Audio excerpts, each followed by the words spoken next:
So much to get to on today's show as we dive into the latest NBA news and rumors, and the NBA offseason set to be riveting. But right now, the NBA playoffs have been absolutely fantastic. I've enjoyed every minute of them, watching these games every single night. So if you're with me and you've been enjoying the NBA playoffs, I want you to hit that thumbs up icon and like the video. And with that, let's start today's show.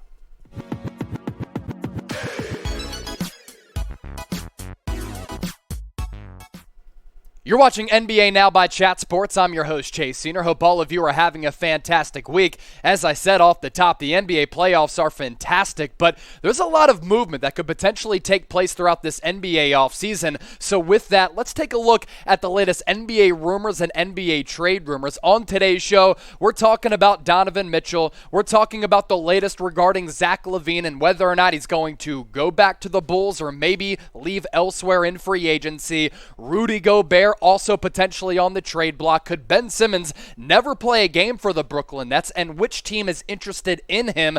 Also, Kyrie Irving. Sean Marks, the general manager of Brooklyn, talking yesterday, saying, we're not sure if Kyrie is going to come back. At least that was the indication. We do start off with Donovan Mitchell, the Spider, who over the last couple of years has solidified himself as one of the best bucket getters in the NBA and one of the best young players in the association. According to multiple reports out there, if Donovan Mitchell were to get traded, there are a lot of teams who could be interested in his services. But the three who are currently leading the charge right now, the New York Knicks, who need that superstar, especially at the guard position, the Miami Heat, who have positioned themselves really well to compete, obviously, in the playoffs this year, but also in the future as well, with a roster that's very well-rounded, hashtag Heat culture, one of the best developers of talent among any franchise in the NBA, and a surprise team, the Atlanta Hawks, which comes as a surprise to me, because how could Donovan Mitchell and Trae Young coexist on the floor as ball-dominant guards?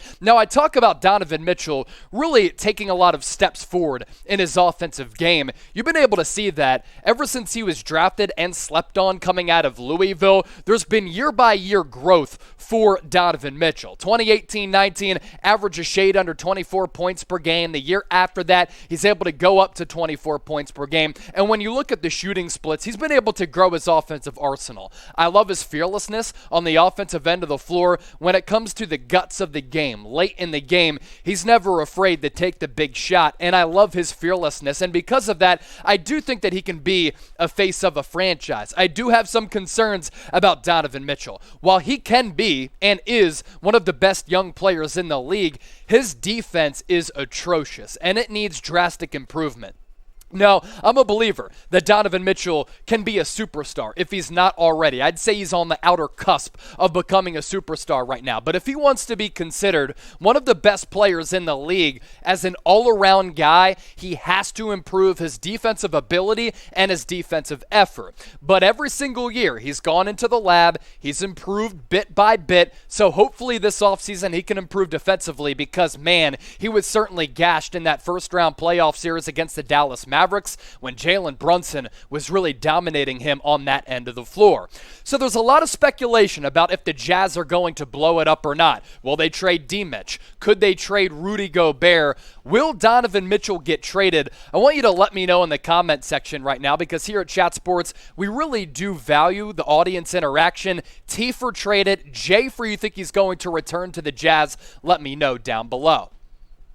From one really good offensive player in Donovan Mitchell to another really good offensive player in Zach Lavine, who is a hyper scorer, set to be an unrestricted free agent this summer. And according to Shams Charania, this news coming out on Thursday, he is going to undergo a scope procedure on his knee in the coming weeks.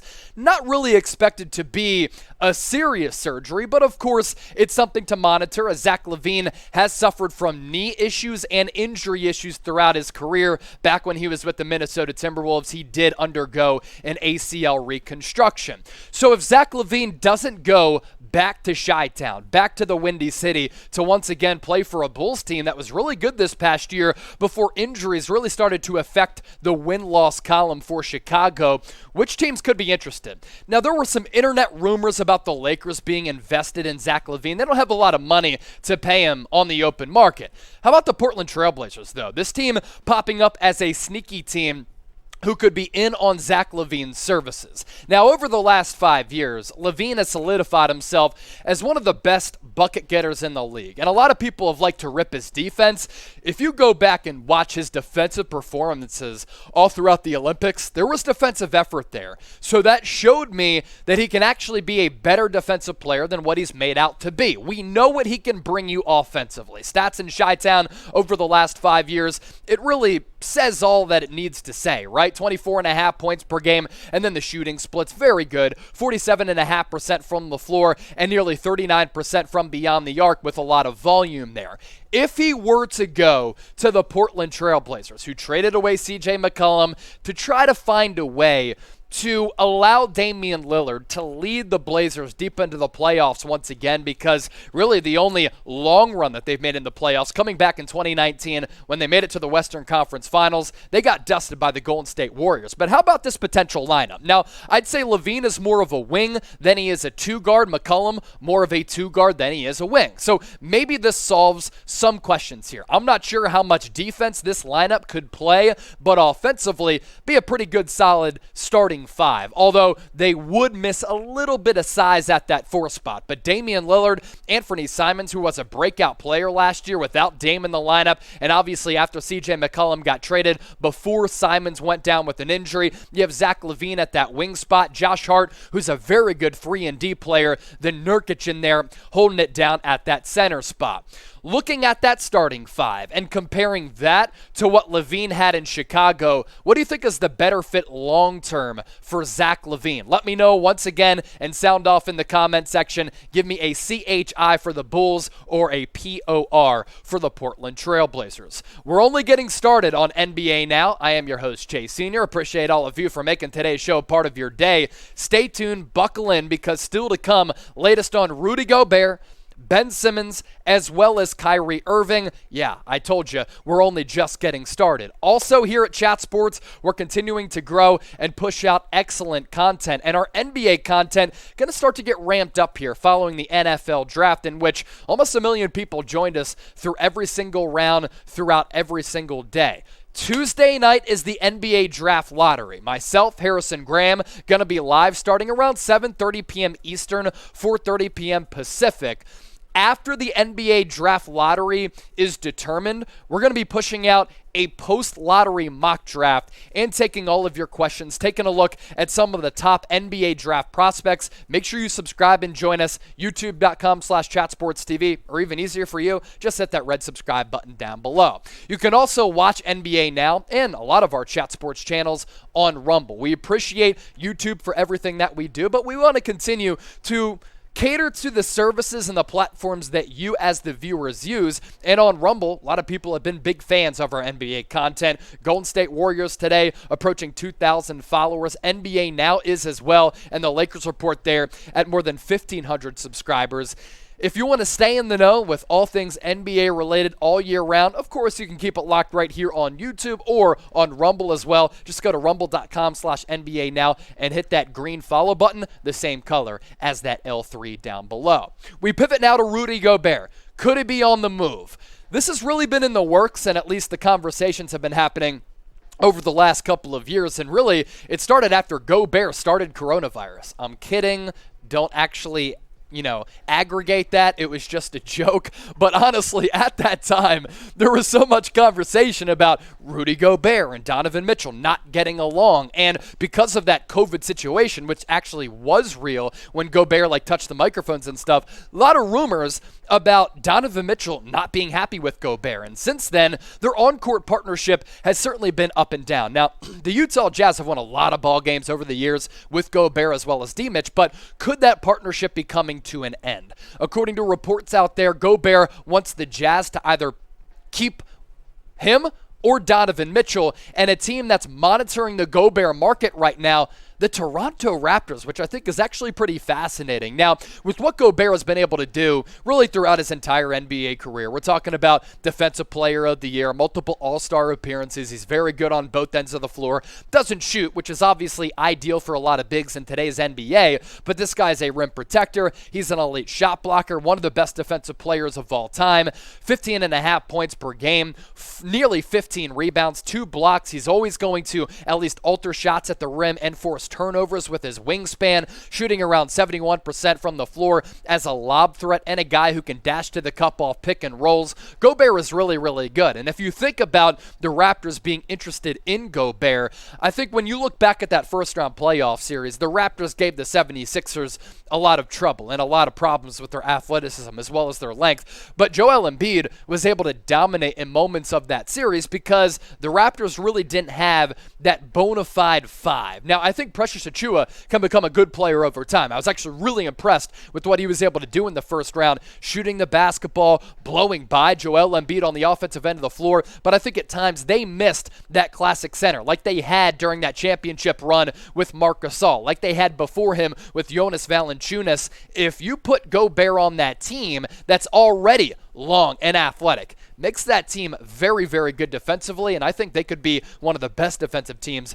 in the entire association. So I asked this question about Donovan Mitchell. I'm going to ask it about his co-star Gobert as well. Will he get dealt? Y for yes or N for no? Look into your crystal ball for me. Also, if you want to chop it up, talk all things NBA, make sure you hit me up on my social media pages, Instagram and Twitter. The handle is the same, at Chase_Senior. Make sure you just mention me on Twitter, slide in my DMs. We can talk hoops. I also cover the NFL and college football here at Chat Sports. Lastly, to round out today's show, we're going to hit on 2 Brooklyn Nets right now who might not be Nets next year, in Kyrie Irving and Ben Simmons. Let's first hit on Ben Simmons. Could the Hawks revisit potentially trading for him, because they were one of the teams hitting up Philadelphia at the NBA trade deadline inquiring about his services? The Athletic on Ben Simmons.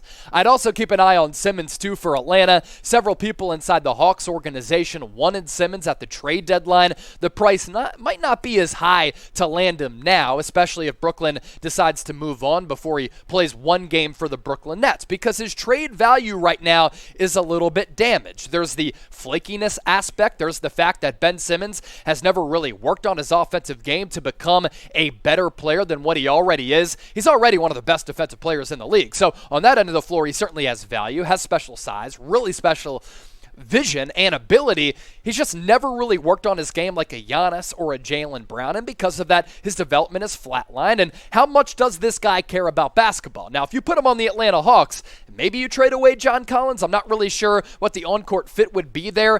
The Hawks are bad defensively. Simmons would help elevate that team defensively, so maybe that is a destination for Ben Simmons moving into the future. And what a story it would be if he never ever plays for the Brooklyn Nets after that big trade deadline acquisition that sent James Harden to Philadelphia. How would you grade Simmons right now as a player? I know a lot of you hop onto the sticks, you're big gamers, you play NBA 2K. So on the NBA 2K scale, how would you rank Ben Simmons as a player right now from 1 to 100, considering that his value is a little bit damaged? He's coming off the back surgery, and we don't know if this dude is dedicated to hoops. Okay, we got to get to Kyrie Irving right now, and this might be the most notable storyline on today's show. Do the Nets want Kyrie Irving? It doesn't look like it, even though Kyrie Irving might want the Brooklyn Nets. Now, Kyrie Irving does have a player option for 2022-2023 at $36.5 million, which is a pretty good salary. I mean, a guy like Tobias Harris is making something in that neighborhood. James Harden's player option is a lot more than that. And Sean Marks, general manager for Brooklyn, was asked about Kyrie maybe signing him to a contract extension. And this is actually pretty fascinating if you dissect the verbiage here. He said this, quote, "I think we know what we're looking for as an organization. We're looking for guys that want to come in here and be a part of something bigger than themselves, play selfless, play team basketball, and be available. And that goes not only for Kyrie, but everybody here." Is that a direct shot across the bow from Sean Marks to Kyrie Irving because he's talking about Kyrie's lack of availability? him actually wanting to be a part of the Brooklyn Nets. There have been times where he's told Steve Kerr, I ain't playing tonight. Why, Kyrie? I can't give you an answer. Like, that stuff is really, really weird. And there's some baggage with Kyrie now at a couple of stops. Brooklyn, Boston fizzled out, and Cleveland, he wanted to be the go-to guy, but he was playing with LeBron James. So this is really, really weird. And for Kyrie, employees who mysteriously call in sick all the time and don't show up to their jobs, they won't have those jobs for long. Will Kyrie have a job with the Brooklyn Nets? We'll see. 27 points per game last year, or over 3 seasons with the Brooklyn Nets. This guy, you cannot question his ability. He's a special player. His handle is arguably the best that we've seen over the last several years, and one of the best handles in NBA history. His finishing ability is special. At his size, he can still get a bucket from all 3 levels, but again, it's his availability that is certainly a question mark for Kyrie Irving. So once again, before we hop on out of here, chime in and predict the future of Kyrie. Again, special player, but he hasn't been available a lot, and his tenures have fizzled out his last couple of stops. Will Kyrie play for the Nets next year and for the Nets? Oh, for other. Once again, make sure you get that comment section popping, and another reminder, NBA Draft Lottery. We will be live here at Chat Sports. A bunch of people are going to be joining us as we reveal the lottery as it comes in. Take a look at the top NBA draft prospects, and after the lottery is determined, a post-lottery mock draft. It all starts 7:30 p.m. Eastern, 4:30 p.m. Pacific on Tuesday. Make sure you subscribe and join us, and until then, we'll catch you later.